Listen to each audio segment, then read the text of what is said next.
by week, he does drawings. So I feel sorry for him. Sometimes.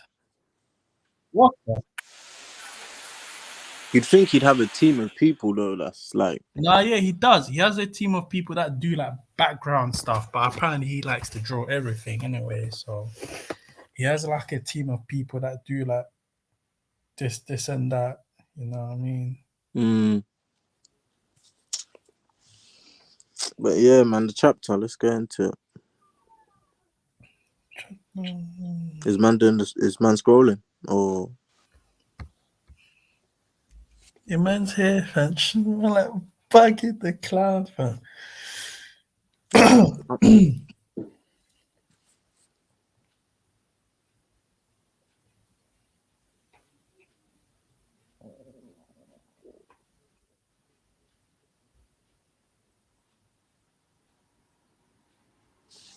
Yeah, these first bits is just pretty much a recap of Saturn pulling up, but fam, his powers are crazy. Look at that lightning shoots, fam. It's just crazy. No, he's is that the effect from that force field he was using? No, that's just the effect of him appearing, fam. That's just his appearance. Like that's just his appearance alone. So that's what's crazy. Ominous dude. And it's not even that. It's not even that the Rear Admirals. So it's not even that all the Marines below Rear Admirals and Vice Admirals are too weak to be in his presence. Is that they're too lowly to be in his presence. As humans. As human beings, Yeah. So other human beings are fine. So it's more like it's as if he respects strength more so. If you're a human being who's strong, he'll respect you. Like he respects Kizaru, isn't it? Like you won't talk shit to Kizaru. Because even with Kizaru being out of commission, he even said that he understands his plight basically, and I was surprised by that. Yeah. So he didn't call him out for being. He didn't go like, oh yeah, how can you still be down after that? You whatever. Yeah, because he himself knows that, you know, if not Luffy, then at least Nika is a problem. He knows that. It's a problem, isn't it? Yeah. So, but I've got a lot to say about how this fight ended up anyway. What, Saturn and No, Luffy and Kizaru. Yeah. Fam, that's hardly even a fight.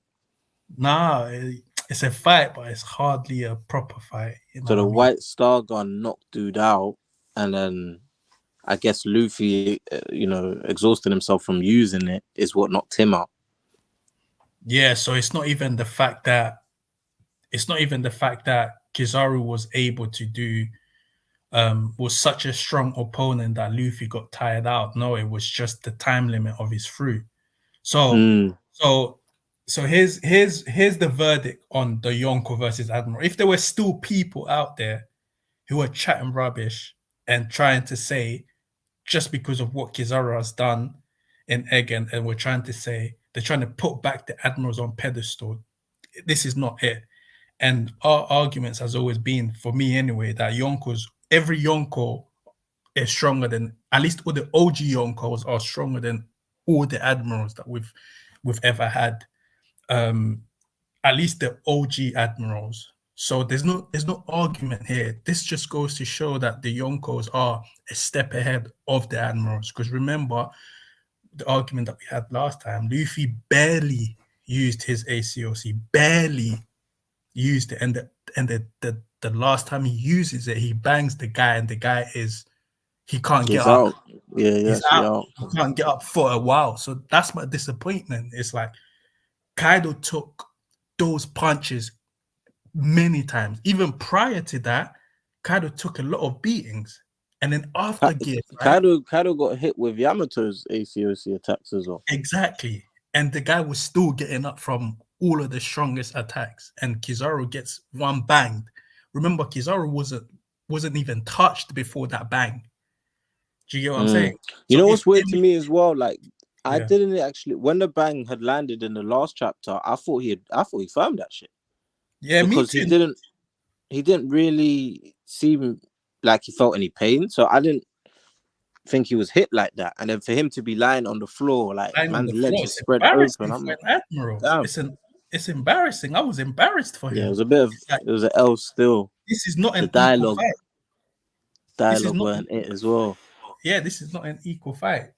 But that And being said, he's not the gold standard, in it. We know Akainu is really the poster boy for the Admiral. yeah, you see, I'm honestly the fact that we're introduced to the God Knights, I'm worried, and the fact that we're introduced to the world governments and how powerful potentially they can be. It was literally just 2 days ago we were saying how they're weaker than the admirals, but Yeah, no, yeah, I think that's changed for sure do you see what I'm saying? because Yes, dude really had to step in and take over from the Admiral. he had to step Yeah, in. and then seeing the fact that he's able to do the regeneration thing. Mm, Yeah, we're looking at a different kettle of fish now. And yeah, 38 years ago, he looked the same. So it's same. making me think, yeah, he's from 800 years ago, so he's on a different tier. And remember, he's still probably the weakest one, and he's this cold. Mad. Yeah, but before we move on to Saturn, I still want to touch on the Kizaru battle with Luffy. It's like, Mm, yeah, just the verdict is in. I don't think Kizaru was any match against Luffy. Literally, there was no match. He wasn't a match against him. If Luffy took this fight seriously, this would have been a mid-diff. So yeah, that's my yeah, disappointment with because the Admirals. Kizaru being knocked out from the White Star gun, that's because that's not a Bajran gun. That's not anywhere near Bajran gun. Nah, But it took him nah, out. So nah. yeah, And shit. so my fear of admirals moving forward is that they're literally going to be put in the back. What's the word? They won't be other than Akayuni. Even Akayuni, I'm telling you right now, even Akayuni, they'll be put in the back burner, and the world government will take center stage as the main antagonist. I don't think we're going to start seeing the admirals taking sort of, remember how in the past the admirals were always the front face of the world government. I think Yeah. that will no It's longer looking be the like it's case. looking like they're gonna be fighting Jinbei in the man now. They'll be fighting Jim. But remember not my theory, but remember my prediction previously, how I believed that the Shorts weren't going to fight the admirals, but it will probably be Law and Kid. This is becoming more true. It's becoming more true as time goes on. So yeah, which is Power like a scaling wise, it's looking like proper it's disappointment for looking me. like after seeing Kizaru go out like that, especially if then again, I mean he's out. He said he can't get up, he can't move. That's an He L said he for a can't get top tier up, to say bro. that off one bang is mad. Yeah, one bang, So bro. Come on.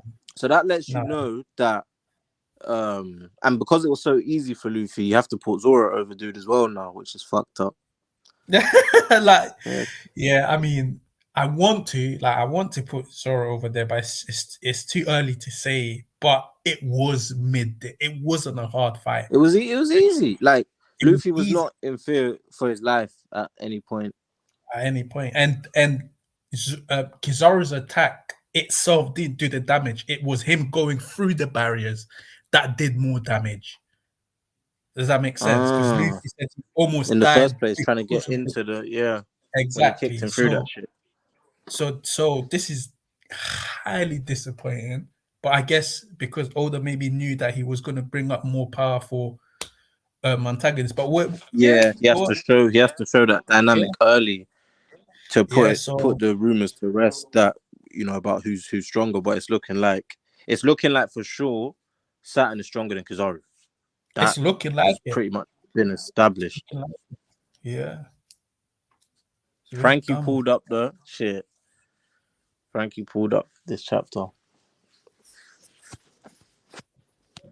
Like, and I guess yeah, and I guess yeah. I was going to mention Sanji. It's like even when Sanji gets a win, it still looks like a loss. Like even when Sanji defeated Queen, people still didn't rate Sanji, and Sanji is pretty much the scapegoat. He's pretty much that character that Oda uses. He's Uh, Oda uses him as a tool, and I really noticed that especially during Wano, there was no because with Jinbei being included into the crew and Sanji being stronger than him, I was gassed thinking, yes, now it's going to be this guy to take the brunt, get washed all the time by the new top villain, but Oda's still keeping it the same way. So no changes there. Like Jinbei's not looked bad one time. Yeah. If anything, they overdo Jinbei's stuff. Yeah. Now that you've mentioned it, Jinbei could have been in this position, like. But he didn't put him there. Could have He put been in Sanji this there. position, but he decided to put Sanji there. Do you get what I mean? So, which is again disappointing. I mean, it's disappointing for a Sanji fan, but what you really have to look at is the desired effect the author's trying to get across. And because Oda does this so much to Sanji, the fandom don't even rate Sanji's strength. So Saturn doing what he done to Sanji, how far does that even go over in terms of people being impressed? This is why he needs to switch it up sometimes. He needs to switch it up because I'm telling you now, a lot of people in the fandom won't even be, because Sanji's power-up is one of the power-ups from Wano that people just don't want to take into account, where Sanji's got enhanced durability now, and this guy, without really doing anything, was able to make Sanji bleed. He's more durable than Zoro, like with his enhancement. Yeah, but Zoro's just a normal human. He's not even I know. I'm just saying. With. But I know, but I'm just saying, like, he's more durable.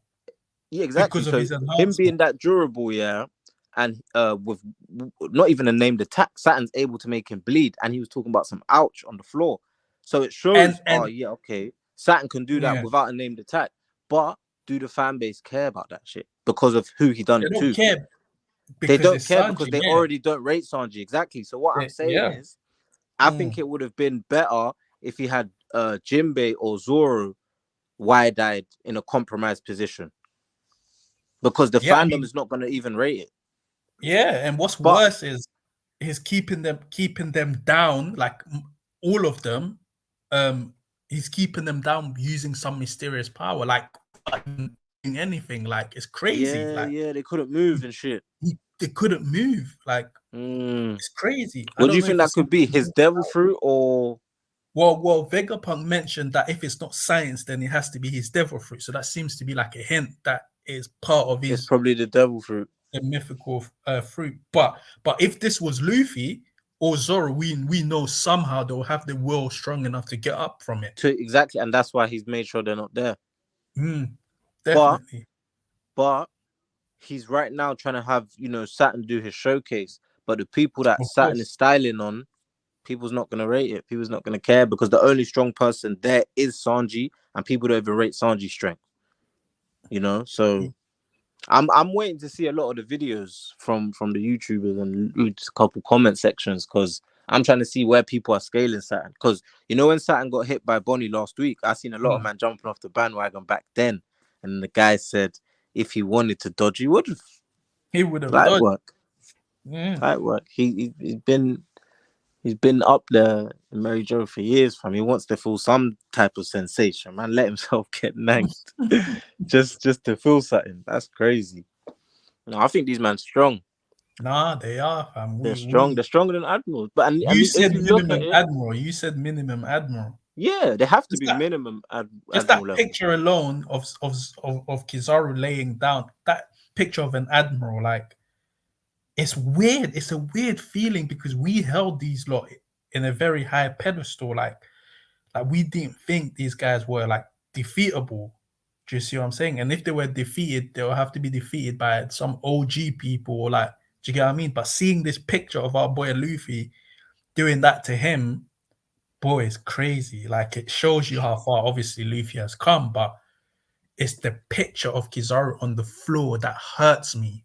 Because Kizaru is not the strongest admiral, and he's never been positioned to be so. If anything, if you look at it, does matter, because you literally have the top one in Akainu, then you have Aokiji, and then you have Green Bull and Fujitora both here, and a guy like Fujitora, for narrative purposes, you could argue might be stronger than Kizaru. And then you have obviously Green Bull's not Green Bull and shit. But Kizaru losing to Luffy is just it didn't. Well, to be honest, it's gonna be considered him losing because of his status, but really and truly, Luffy was even knocked out himself. So how much of a loss is it? How much it's not that much. It will be a stain on the Marines if someone takes out Akainu easily. That will be the real. I mean, it's not like it's not like a total loss. But we audience, we're not idiots. Like we see what's happening here, and we can see the only reason why Luffy is knocked out is because he's Devil Fruit time limit thing. It wasn't even but you also knew going into this fight before punch was thrown. You knew that Luffy was stronger than Kizaru anyway.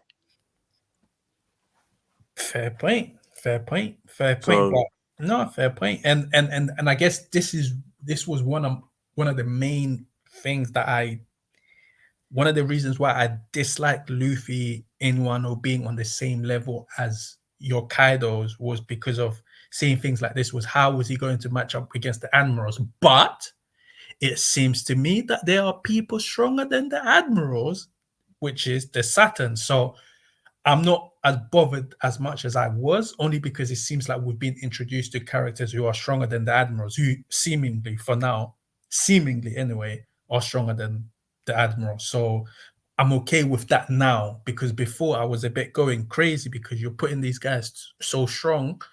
Where's the tension or the stakes in Luffy fighting Akainu, for instance, unless Akainu gained ACOC in the future? Do you get what I'm saying? But it seems like we've got stronger characters possibly than the admiral, so that keeps it still. Obviously, we're expecting Emu to be like this unstoppable force. So it's I guess it's okay. It's okay that he became this strong and he defeated a Yonko during Wano. Yeah, I mean, you got to remember as well, he went through like 2 training arcs during Wano alone. So, and he had the fight with Katakuri before he even got there.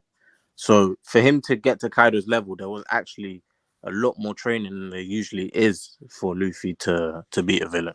He usually never trains. He usually has those powers already going into it, or it's like a certain trick he needs to do or something to be able to. And I guess that's one of the was legit training in pen training. Yeah, and I guess, but I know I don't want to talk about it because that's a discussion for another day. I guess I'll just leave it because then probably start arguing more. So I'll just leave it. What you're gonna talk about why Luffy's tired? No, I was gonna talk about why. Well, just my opinion. Why I didn't like the trainings that he had in order to get strong, and number 3 is the quick power-ups that he had in order to bridge that gap between him and Kaido, and that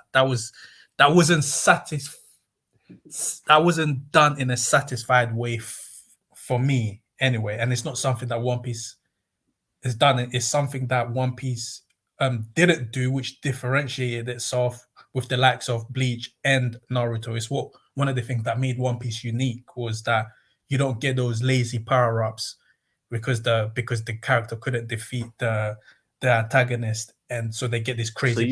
So you consider Rio a lazy Luffy learning Rio a lazy No, power? not Rio per se. So what did he train? He trained for Rio, and then ended up during his fight, he ended up getting Question. If the 1-0 power-ups are lazy, what makes Gear 2 and Gear 3 not lazy? What makes Gear 2 and Gear 3 not lazy? Because those 2 gears were off-screen. Yeah, they were off-screen. They came within. So Luffy lost, and then 1, 2, 3 chapters, he now has 2 power-ups. So why is that lazy, but these are lazy? Cool. Especially when we see Luffy training for it.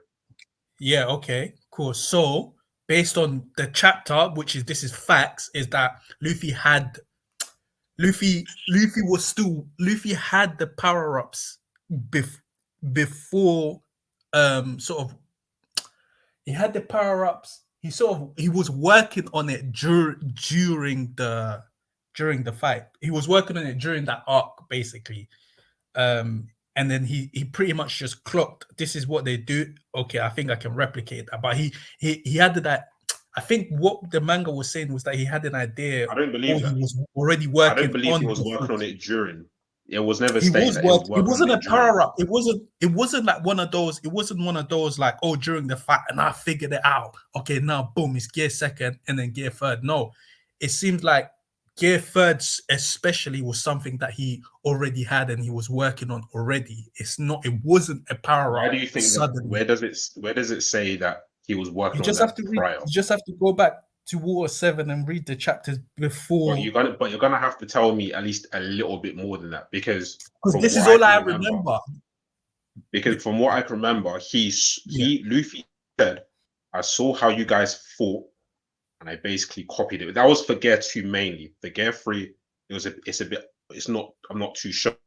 But for Gear 2, he saw them fight. He said, "I'm gonna copy it." You didn't see him train for it, and it was within the same. He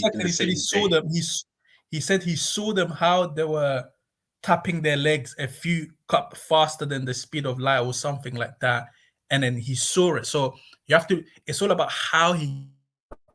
Gear second. The concept of Gear second isn't the same concept of what they done. What CP9 done. It's not. Yeah, it's not. It's not, but the idea, I think the idea of him pumping his blood, so he's been thinking about getting stronger before Water 7 because of the Aokiji fight, right?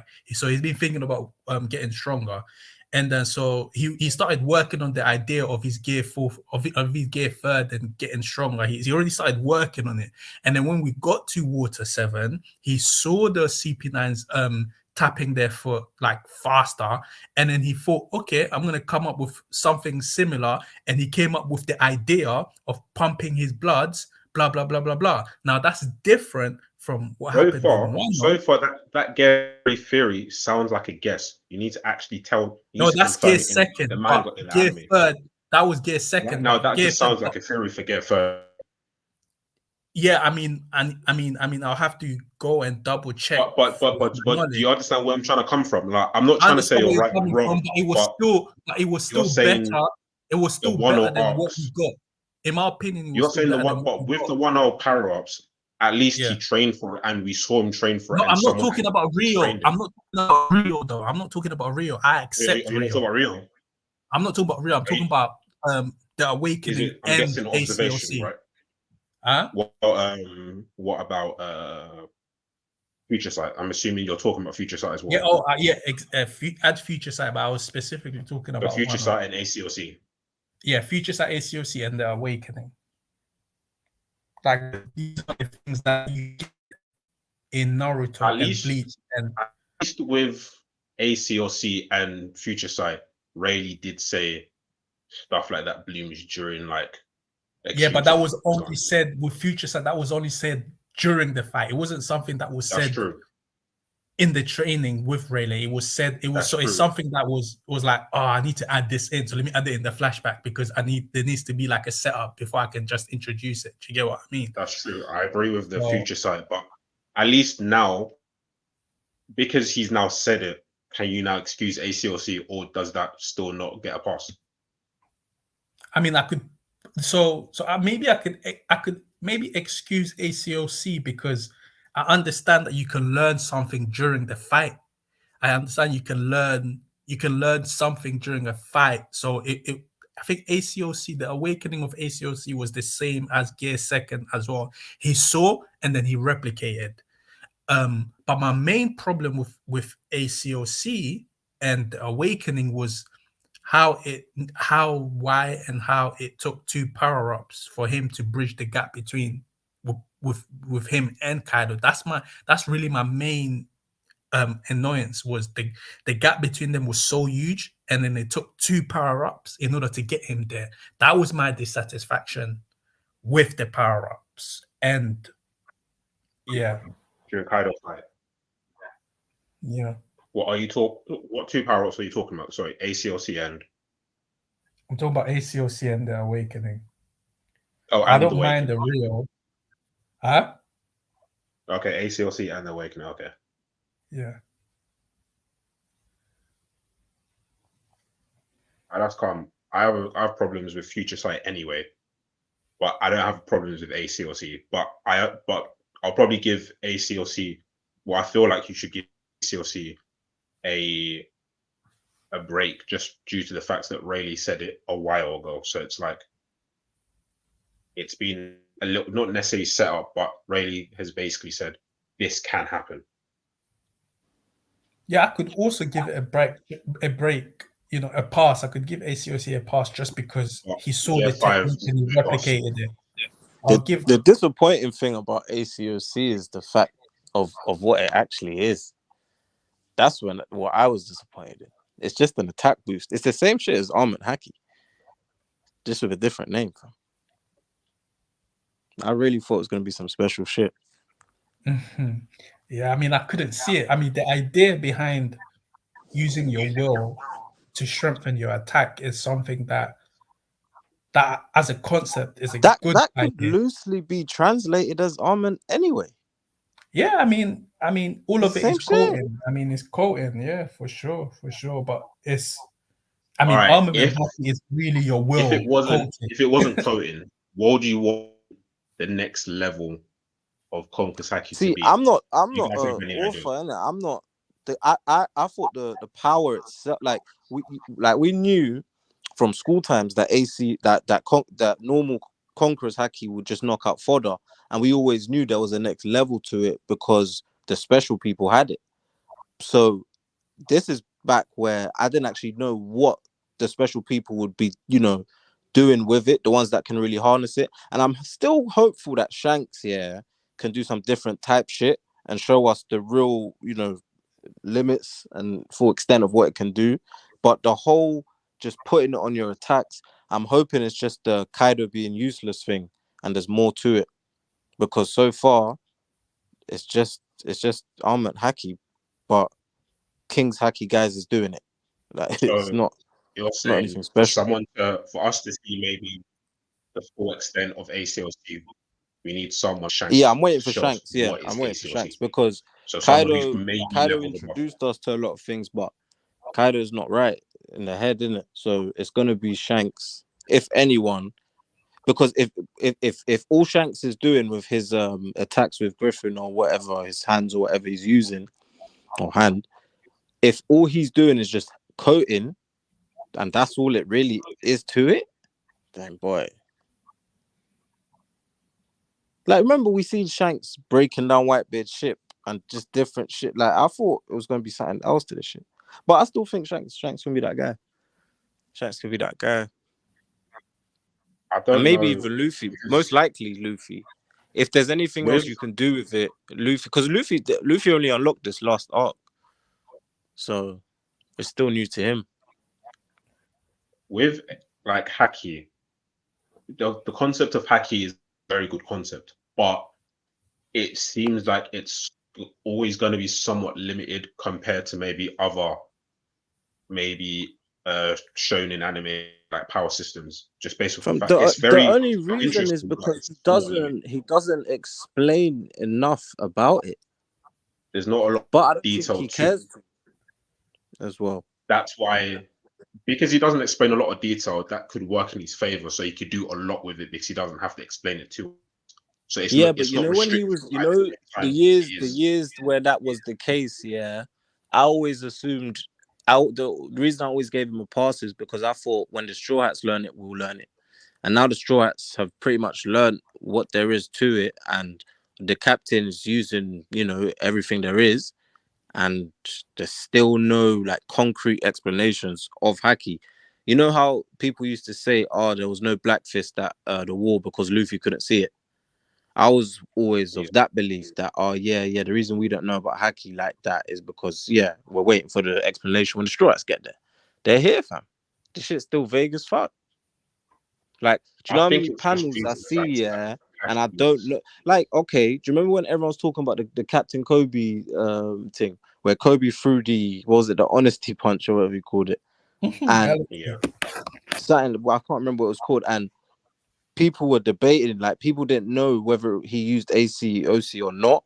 But imagine if we just from ages ago had a clear, you know, power system, and we could be able to just know this just by looking at a panel. But it's all hazy.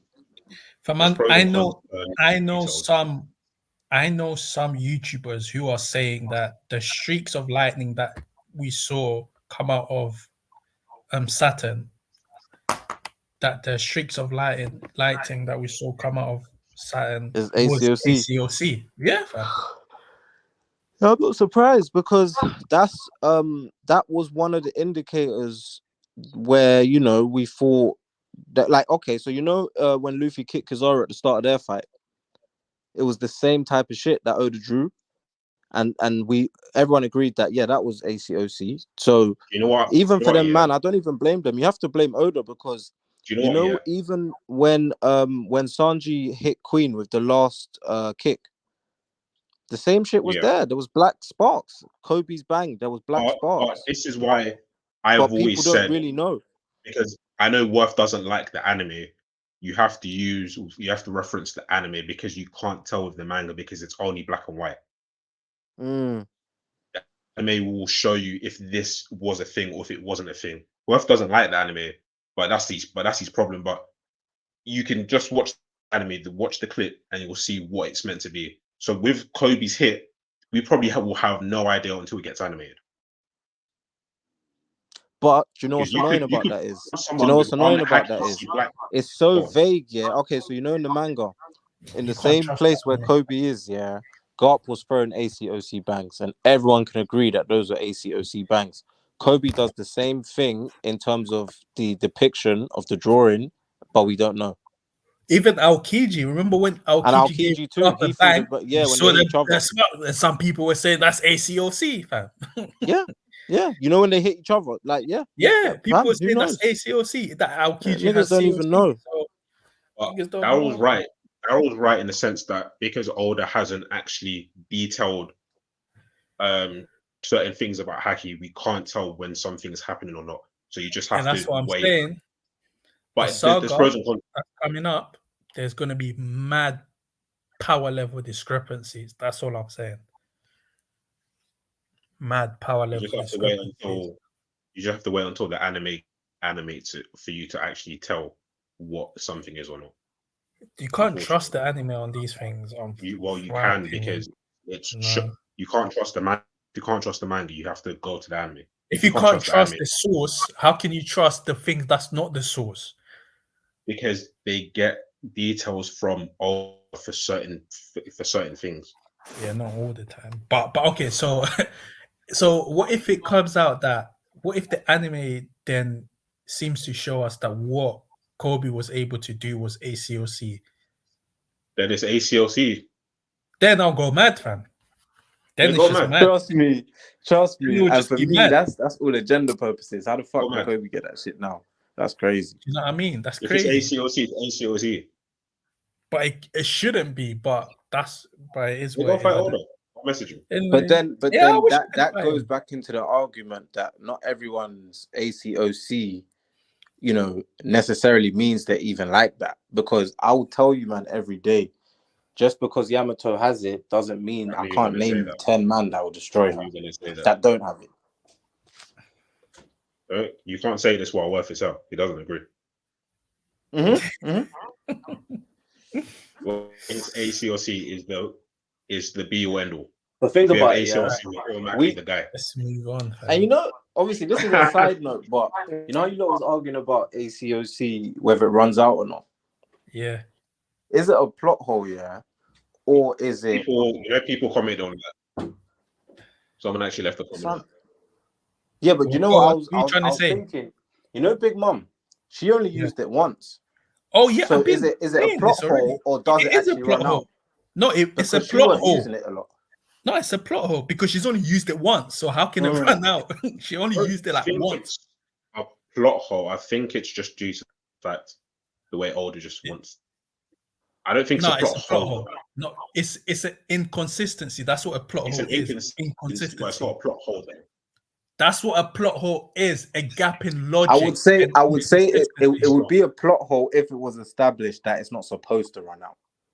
And then she weren't using it. Because it's so vague, we don't know. But she's only used it once. How can you run out if you've only used it once? But then why would she only use it once if it doesn't run out? Because then that's what you call inconsistency. But that's what I'm saying. if that's the case, it's such a bad mistake that it can't actually be that. No, but you would think that, but just remember, because I have faith in my writer. Okay, no, but you do, but I don't. But just remember, we have evidence from someone who's on the same level as Kaido. I mean, who's on the same level as Big Mom. Big Mom being on the same level as Kaido, who can use ACOC constantly. And then think of it, we have a new guy who just unlocked ACOC, but he can seem to use it constantly. And then someone who's been a Yonko for decades, who has ACOC, can seem to just run out, but only using it once. It makes no sense. No sense at all. So that's an inconsistency. That's a plot hole. It's not it's an inconsistency, but it's not a plot hole because it's not an inconsistent part of the plot. It's an inconsistent part of the power level. I don't see the difference in the inconsistency and the gap in logic and the gap in whatever, you know what I mean? So for me, whether you want to call it a plot hole or inconsistency, fine by me. It's an inconsistency for me, and that's like an inconsistency example that we know guys like have haki, but they don't use it, or we know when they use it, just like the ACOC. So that would actually be any character. We'll just with any character. That would actually be a plot hole. In my opinion, that's what I think a plot hole is. So it would be not necessarily a plot hole for Big Mom, but just a plot hole for like everyone that uses haki. Which is a plot hole for everybody. Yeah, and that's a problem. And those are one of the things that has made me lose my faith in Oda, unfortunately. But yeah. Let's move on. Yeah, sketchy. Yeah, so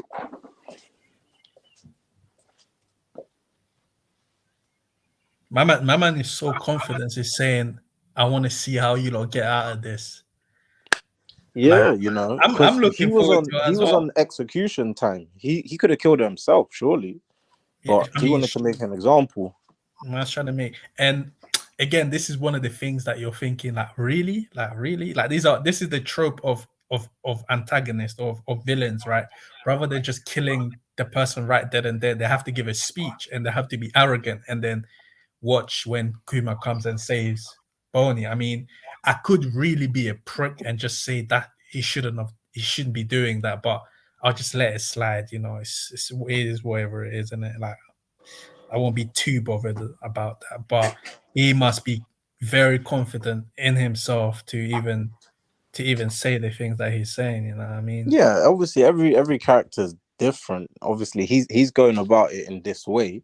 Had it been someone like Akainu, he would have killed her then and there, based on how he's been written.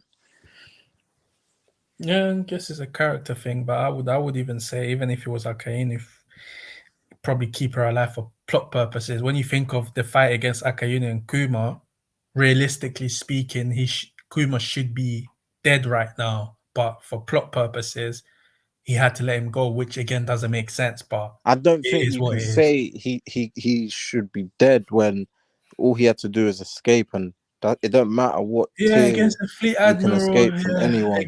Again. Think about it. Someone of the power level of Frankie can escape an Admiral, fam. So what's Kuma gonna do? Of course, he's gonna be able to escape. But my point isn't even my point. My problem isn't even the escape. My problem really is I haven't seen the admirals or the world government get like a good victory in such a long time, and this is their saga where you're not supposed to, like, this is your saga where you are supposed to lose.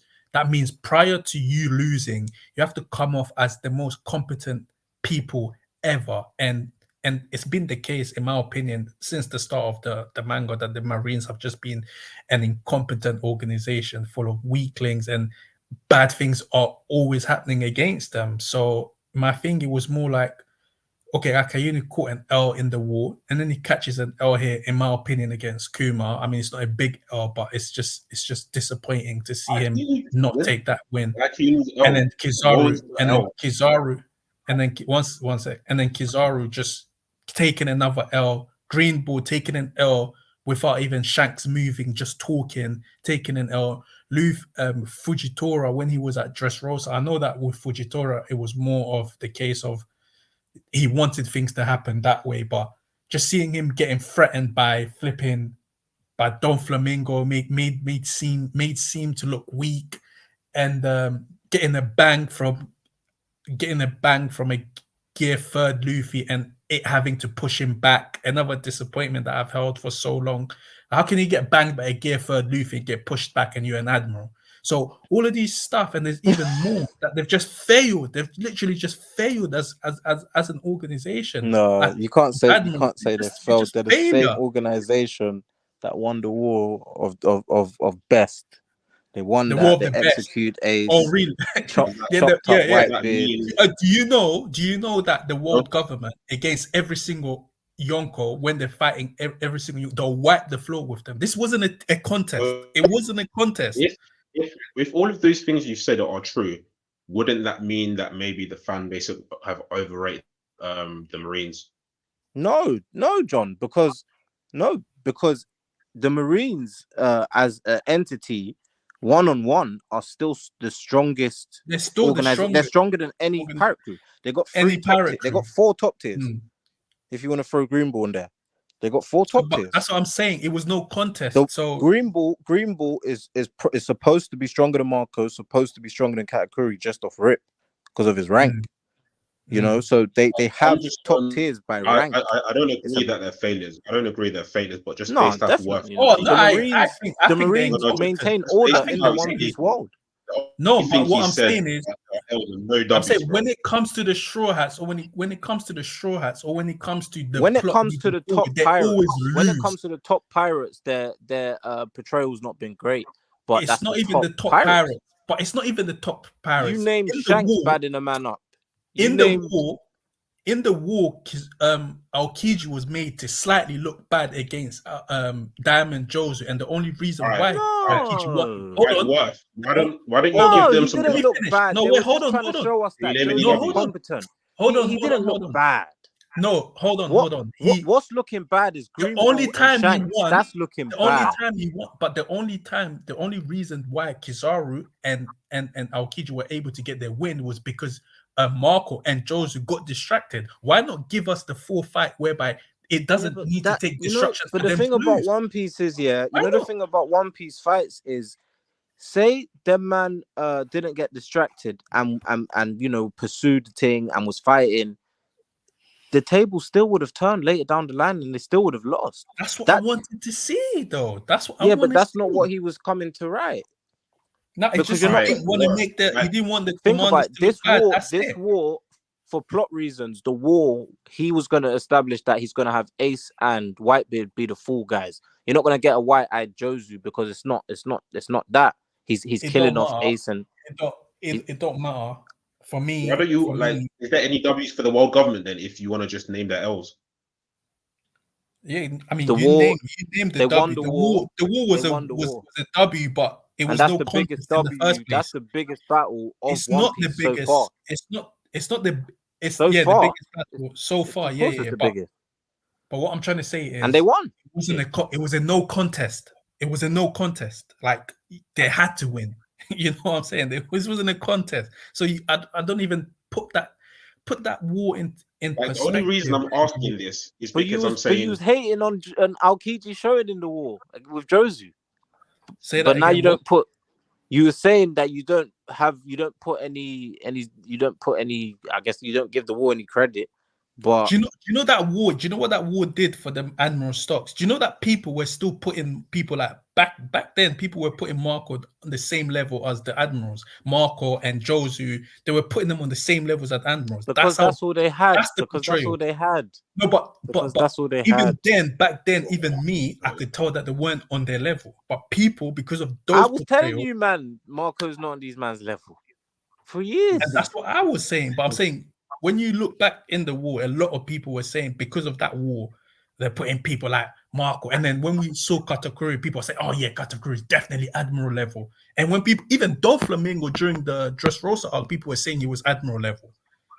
That's how much the admirals are disrespected. They put people at. So look. So all you're saying, everything you're saying basically makes it seem like we've overrated the admirals, but you guys have said that's not true, which I don't mind saying it's not true. But you're not. I don't think they've been overrated. I don't think Kizaru has giving them L. So I didn't think for me, Admiral stocks. As long as Akainu's still out here breathing, Admiral stocks are very high. This guy is top 3. But Daryl, he's look top how 3. Worth has been talking about the Admirals so far. Yeah, but that's his opinion. That's his opinion. It just makes it seem like they're overrated, no? It just makes it seem like they're okay, but listen to this. You're only giving them proper L's, bro, capital L's. But listen to this. You don't want to give them one W. You know, in all the stuff he was naming, John, give me one dub that they've had. Like, give me signs. I'm not trying to defend them like that. I'm just trying to say the way you're talking, you're making it seem like they're overrated. Are they overrated or are they not overrated? No, if they're not overrated. They were made to be. They were said to be the most powerful rank in the world government. Like, without them, the world government would crumble. Just without them, just how powerful they are. That with one admiral not in the headquarters, has the world government shaking. Just without, they're missing one admiral and they're shaking. Like, that's their hype. But they're incompetent as shit. They're just incompetent as shit. Like, it's just. So they're not as good as the truth. It's just the truth. They haven't. Are you talking about the Navy or the admirals?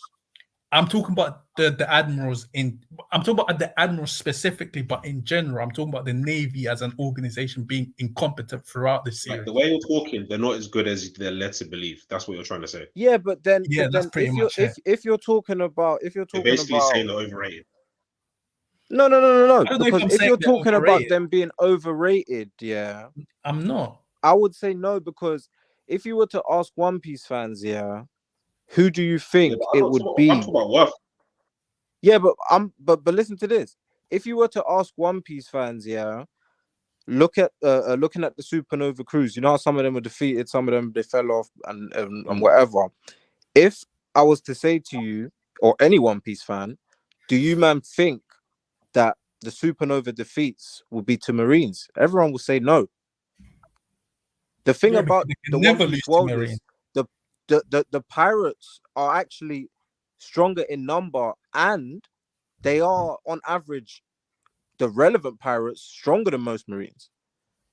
A pirate crew will have 3-4 man that's at least vice admiral level. So the Marines are not that strong in the real world. They're really here trying to maintain order. They're not on the front foot. They're outnumbered. So it's not going to be easy for them to be just getting dub after dub after dub. They don't. It's not like that. It's a pirate era. It's the pirates era. The thing is, I agree with you. I agree with what you're saying. But the way Worth is talking, if they're not as good as they're led to believe, essentially you're saying they are overrated, but you're saying they're not. But the way you're speaking, you just agreed. Yeah, I mean, I don't think they're overrated. I don't think they're overrated. I just don't. Is that not the same? It's not the same because I just think they're not competent with their job. They always get L's. Even when they're supposed to get dubs for small things, they always get L's.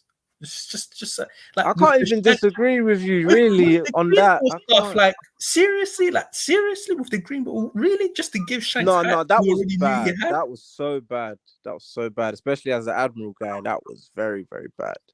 You hear what I'm saying? The man ran from his Wi-Fi haki. I couldn't believe my eyes. They're always made to look bad. The Kizaru thing against Rayleigh, like I know Rayleigh is like. You know the match about that chapter, yeah. How did Green Ball even hear what Shanks was saying? It was the Wi-Fi thing. Or did I even read that wrong? What, the hacky Wi-Fi or you used the flipping microphone, fam. He should have used the microphone. I think he actually spoke to him. He spoke to him saying how, don't unpluck these young sprouts or something. All they had to do was pull out the Den microphone, and that would work. That's the gap between Shanks and an admiral. The admiral doesn't want to engage. That's crazy. Oda has been showing us for a while that when it comes to the very top, the admirals aren't. What do you mind think about? Look at the old pirate era. Look at the Rocks era. Yeah? There's a fam. Top tiers don't go to Impel Down. They don't, because no one's bringing them in. The only guy that was strong enough to really bring any of these men in was Garp, and Garp was fixated on the top one. And this, but for me, it's not.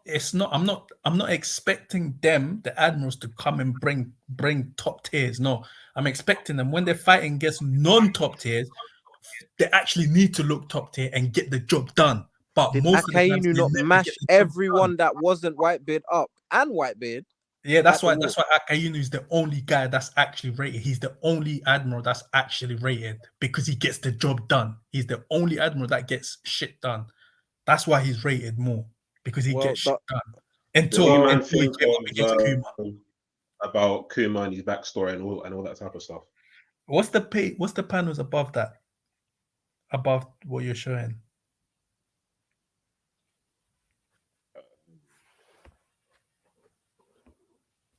It's nothing.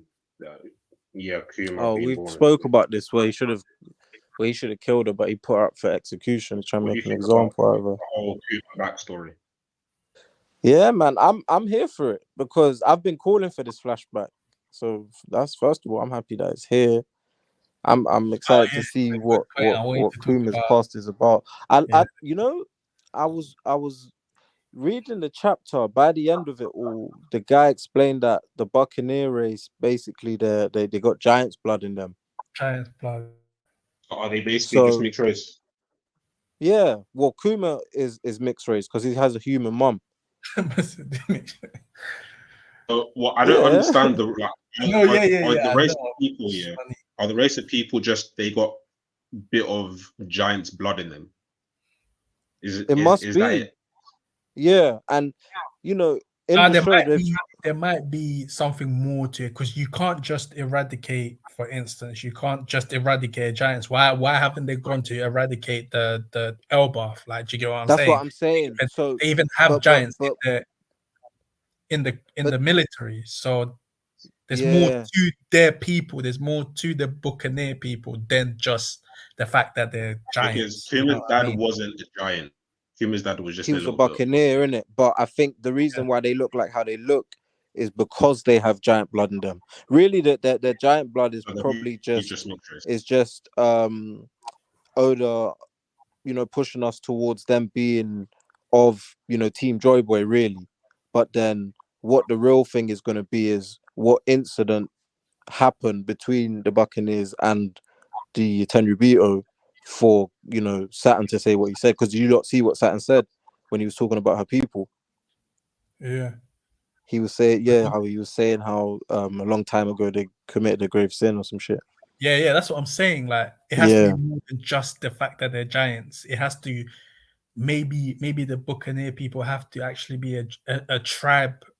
Maybe that's actually a tribe where maybe Joy Boy is from, or there has to be they have to be, because did you see Kuma? Think about it. Joy Boy is from 800 years ago. The tradition has been held so tight with the Buccaneers that Kuma's dad, who's born 800 years later, knows Nika by name.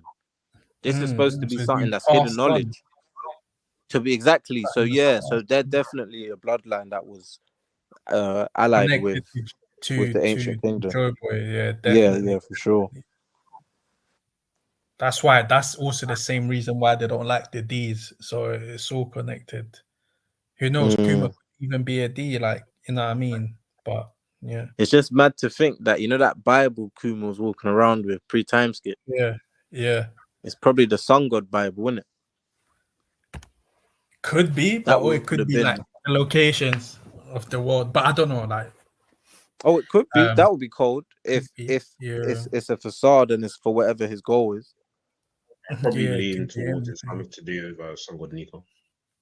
Yeah, that's what I'd assume. That's what I'd assume.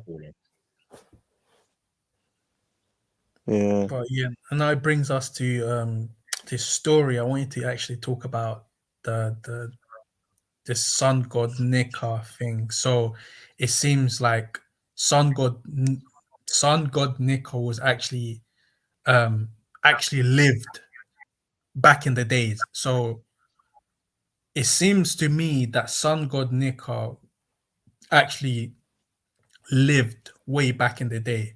So that means it's very highly possible that all of these legendary... When you say way back in the day, do you mean 800 years ago? It's different because it seems to me that Joy Boy, the giant, is the one that lived 800 years ago, possibly with the Nika fruit. But I'm saying even way before that. But I'm talking about even way before that. Yeah. Because when you look at the picture of Nika, he looks like Luffy, right? He looks nothing like a giant. Yeah, Do you see what I'm saying? So it's very with possible that this legendary figure, actually existed way back. Which probably means that a lot of these legendary Zohan fruits existed, or these fruits, the actual people that actually held these fruits, almost like not the devils, but it's like the real... I don't know what to say, but you know how, for example, it's very possible that the devil fruits are actually the devils themselves. So, but I don't want to use the term devils, but more so the devils or angels for the good side. I don't know if you're following what I'm saying. But anyway, what I'm actually trying to say is, when Naruto came out and the translation came out and said that Indra, or was it Indra? There was Indra and was it Ashura? Indra and Ashura, I think. They said that Indra was an incarnated in Naruto. So, but I don't know if that was the exact term that they used. But I think if I remember properly, that was the term that they used. They said that Indra was an incarnation of... So Naruto, and Sasuke, and Madara, and the first Hashimara. Yeah, they were reincarnations of Indra and Reincarnation. Okay, cool. Okay, so when that came out, everybody went mad. They were like, "Oh, Naruto's a fraud. Naruto's a fraud." Me and John spoke about it. Naruto is a fraud. Everything he always talking about hard work, but look at do you know what incarnation means? Like, in Christian theology, incarnation means reincarnation. Sorry, reincarnation. Yeah. Reincarnation means, like, I don't know if there's a difference between reincarnation and incarnation, or is it just the same thing? But reincarnation, basically, in Christian theology, it means like when God takes on the human flesh. So it doesn't mean that God comes in, his spirit lives in the person of Jesus Christ being a different person, and then God coming, his spirit living in Jesus Christ. No, that's not what it means. Reincarnation actually means God taking on the human flesh. So it's not two separate entities. It's one entity. So the reason why people went mad for Naruto was because their understanding of reincarnation is literally someone, the god just Indra. Add to what you said. Do you know add what you said? Even though they said a reincarnation, well, it was the way he kind of described it was more of a loose reincarnation. More like a loose. When you said incarnation, more like loose. Yeah, it was more loose. It wasn't like a direct reincarnation. A direct. So there's confusion. So there's confusion in there.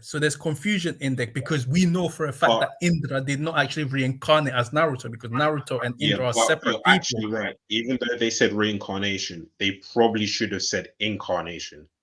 They said incarnation. I just googled it. Is a person who embodies in the flesh of a deity, spirit, or quality. So that sounds. It should have been the term that's used, incarnation, instead of reincarnation. But they said reincarnation. But is there a difference?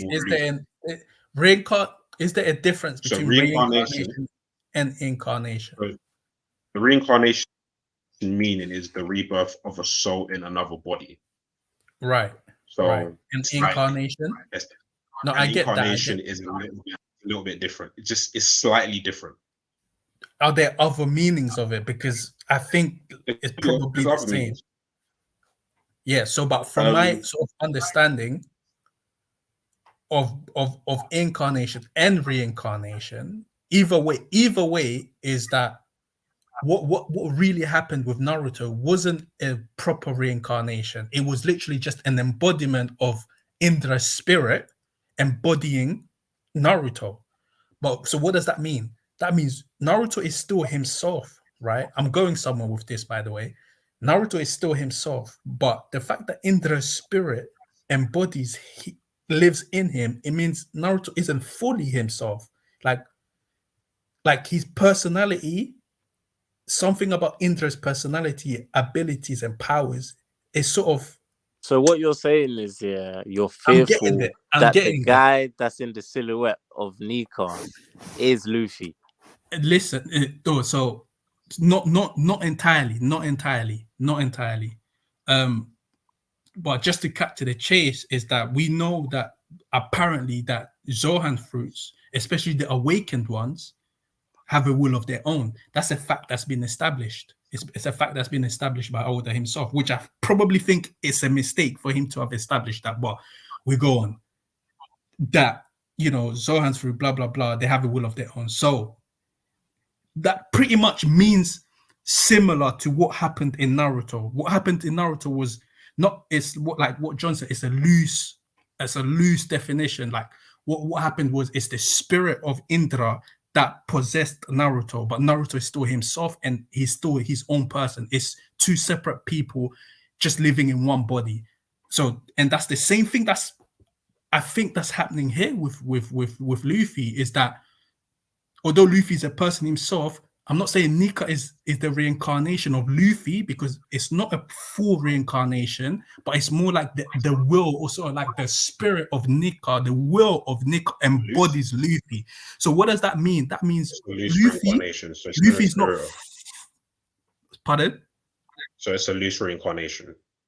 Yeah, a loose one. So that means it's the same thing that's happening with Luffy. I mean, I'm open for you guys to prove me wrong that saying it's not the same thing, but to me it seems like it's the same thing, because Luffy is not fully himself. That means he's not fully himself. He's not fully in control. If someone else is in control, wrong, I could probably add to it.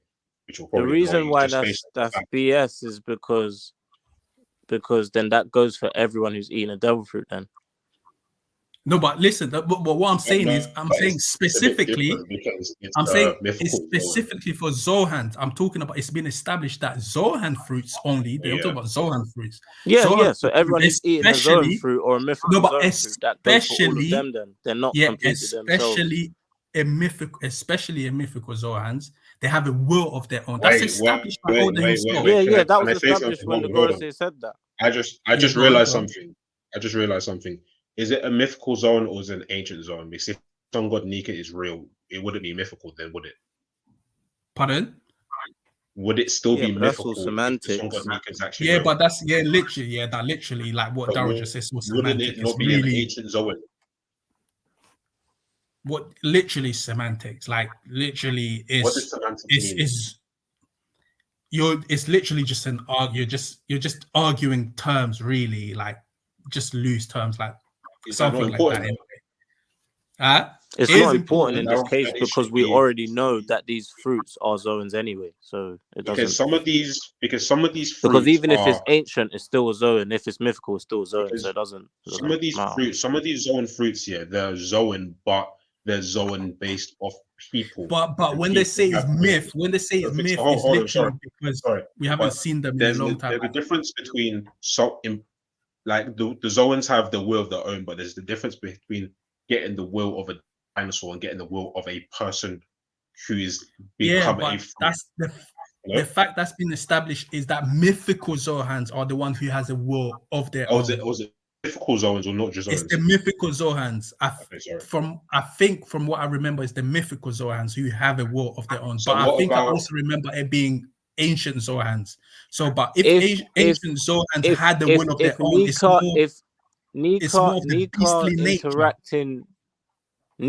Nika fusing with Luffy happened when Luffy ate the devil fruit, and you saw what Luffy was like before the devil fruit, and you've seen what he's like after eating the devil fruit. It's the same guy. Does this all relate to Sengoku as well? It would have to, but it's not that. It's when I say, I'm not saying like Nika or Indra was in full possession of Naruto and Luffy. I'm not saying that. I'm saying with Naruto, that's the Naruto was always byproduct of claiming eating like, a devil fruit. Naruto's different. You lot are saying Naruto was born with this shit. Luffy ate a devil fruit. We don't know. We don't know if Naruto was born with Indra possessed. Yeah, but we know Luffy ate the devil fruit. We know that Luffy ate a devil fruit. Yeah, okay. So, but Nika has now awakened. You're talking about when Luffy ate the fruit, but we're talking about an awakened Zohan is the ones who have a will of their own. But I'm not saying that Nika's personality is really a fusion of Luffy's personality. It's hard to tell, but not so really, because we can see that from the images of Nika, he always seems to be this guy who brings joy to people, exactly what Luffy does. So it's and was more doing anyway. But it's more of the point. It's more of the point that there's more to.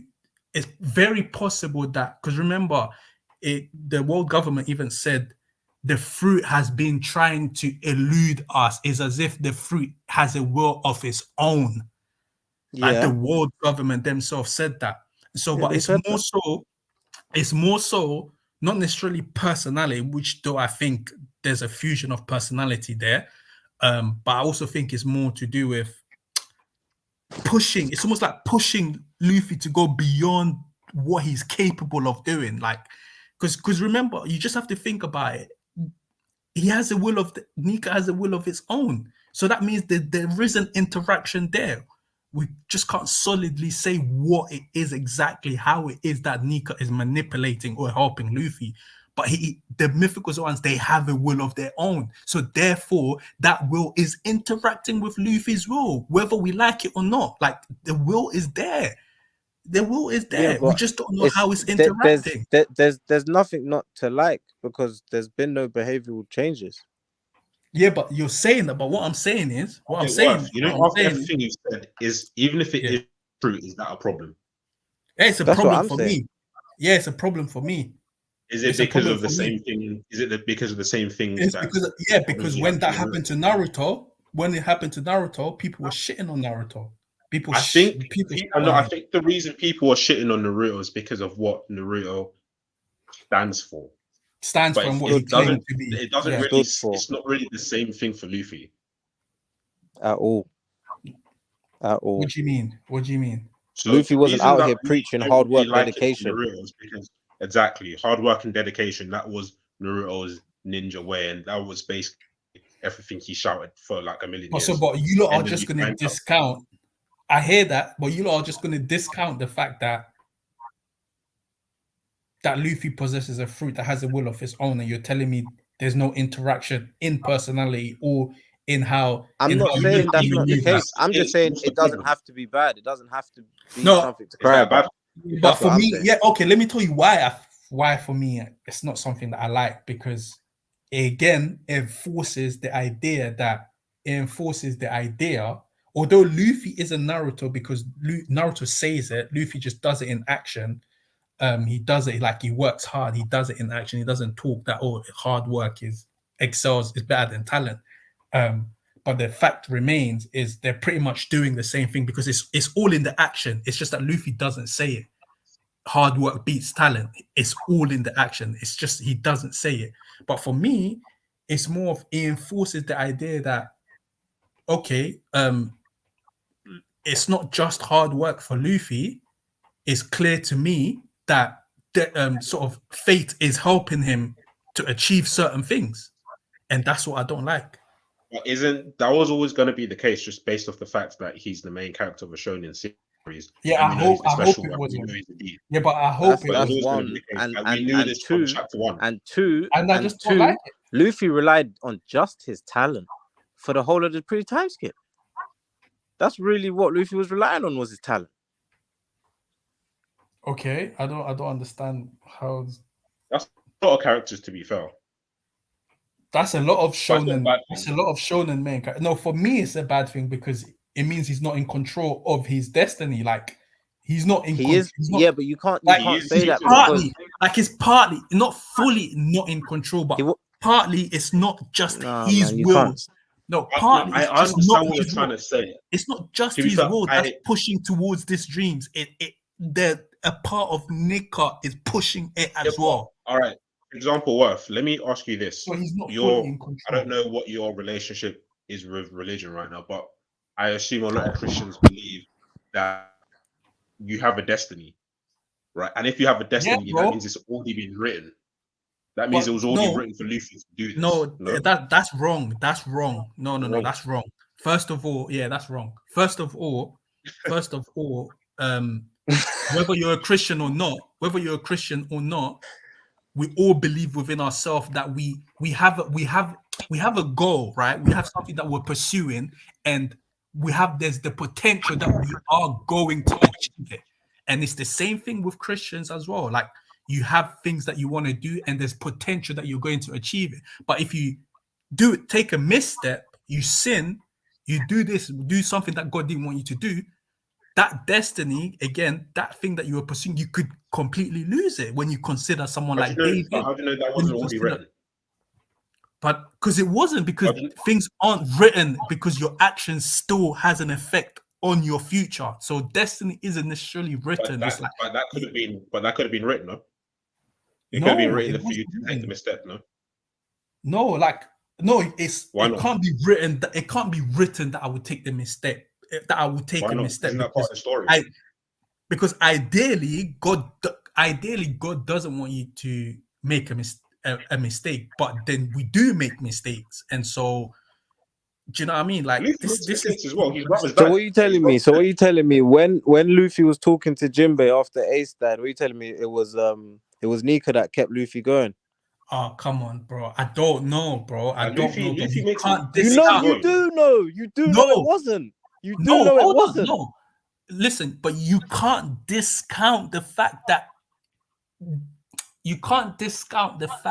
Nika's will has an influence on Luffy and the fights that he's had and I don't know everything about. But you can't discount it. You can't. I'm not going to discount it. Because the Zohan has a will of his own. I don't believe it has. I think it has. After the Luffy fight, it wasn't Usopp. After the Luffy fight, it wasn't Usopp that got him back up. I better hope so. I better hope so. Have to wait till the end of the series to really find out. But as of right now, I would say no. But I can't discount it. No. But it's a problem. It's a problem knowing that. It's a problem. It's a problem because that's what happened to Naruto. It's a problem. For me, it's a problem. I just take it to be fair, obviously. It means it's not the same, because it means that although Luffy had this ideas of freedom, of dreams, of becoming the Pirate King, and then he ended up getting the fruit. And I'm starting to think even more. And he had this. I think Luffy was probably destined to take. That's my problem. That's my problem. Destiny isn't set in stone. That's a fact of life. It's a fact of life. Even in Christianity, destiny isn't set in stone. You still have to take the appropriate actions. If you do a misstep, you're lucky to have God who can help you correct it. But how about those who aren't Christians, who don't believe in God? Destiny isn't set in stone. Your actions determines your future. Essentially, your whole problem is that he's getting the Naruto effect.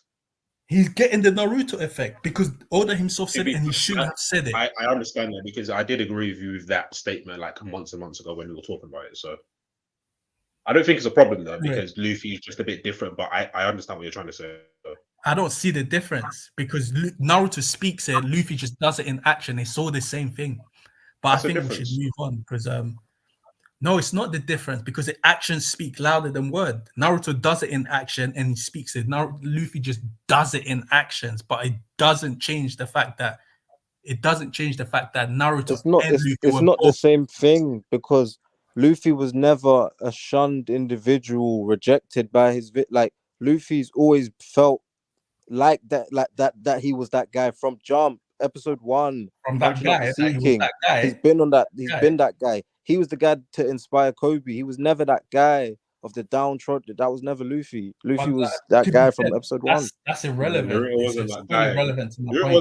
Naruto wasn't acknowledged till the. You're trying to past Luffy off as this hardworking downtrodden working man. No, Luffy was never that guy. No, I didn't say Luffy is a downtrodden thing. That's what Naruto was. He was hiding in the back of the classroom. Yeah, but under trees by himself. Yeah, but I didn't forget what.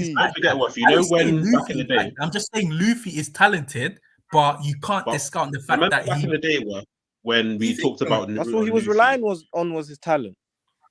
Remember when we were talking about Naruto and Luffy back in the day? Then he decided to train. We always said that Naruto was a character that we all can relate to, but Luffy is a character that we all aspire. Like we all wish we were like he was that guy. You know what I mean? We aspire to be like him, but Naruto is a character that we just relate to. Unwavering. That we are. That we are Naruto, but we aspire to be Naruto. We want to be like Luffy. Yeah, who's unwavering, like he faced, like he has no doubt. We talked about it back in the day. It was good. It was good. Oh, really? Wow. Yeah. No, look, Luffy's a great character. I'm not denying that, but I still have my problems with Nika having the Nika fruit and Nika's having a will of their own. I hear it. I think it's different, but I hear it. I understand. With that actually being a canon thing. That I think Drew Peter was talking about it, the fruit having a will of its own. I think Oda has to elaborate, and later down the line, we're going to see, to what extent the fruit has a will. But I hope he elaborates and he makes sense out of it. But to me, depending on how he elaborates it and depending on how he says it, it will still leave a bitter taste in my mouth, knowing that the fruit has a will of its own. Do you get what I mean? It's like you just can't discount the fact that the fruit has a will of its own. Yeah, but that doesn't have to be bad to me, because when I heard that, I just saw it as, it's a Zoan. It was a living thing. Luffy, John just because, the light fruit don't have a will of its own because it wasn't ever a living thing, like a Zoan. So, that's how I saw it. I didn't see it as, all Zoans are fucked now because it's not them. No, it's not even that. It's not even that. It's the Zohans aren't. The Zoan is like they have with their awakening, they get more of a beastly nature. So it's like the nature of but when I mean mythical zones as well. Same thing, that's what I'm talking about. Yeah, I'm talking about all zones. Like it's the beastly nature. I never heard no one saying Marco's it's not Marco. It's not Marco. Because back then the same thing come up. The same only came out afterwards. Do you have any final thoughts on final thoughts? We ain't even gone through the chapter. No, I'm just asking because obviously we've been talking about this, but I just want. Do you have any final thoughts on the actual Kuma thing, or do you want to just leave that? No, there's still a lot more on the Kuma thing. We need to see the Ivankov part. We need to find out who this Ginny is, because people are saying Ginny is Luffy's mom. Yeah, that's dead, fam. But people are saying it's probably someone who was probably Bonnie's mom. Bonnie's mom. That's it. Yeah, because she looks like her and she's eating. So that's who I thought it would be. But that's crazy to think that Ivankov and Kuma knew each other from that young. I think it makes perfect sense now. Yeah. Seeing where they all came from, I think it's a nice because and it makes more sense for Ivankov to be a revolutionary coming from where he came from. You guys explain that to me, because with Ivankov, it says that he was a slave, but it looks like he was just a person on the island, no? Was he not just a random kid on the island? But that's God's Valley, innit? That's their territory. They go down there and hunt every. But didn't it only just become their territory when they got there?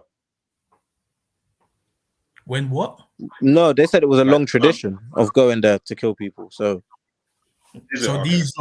these lot have been like slaves they've been pretty much hunted. Yeah. I think what John's saying is Ivankov is from God's Valley. Why is he a slave if they just got there?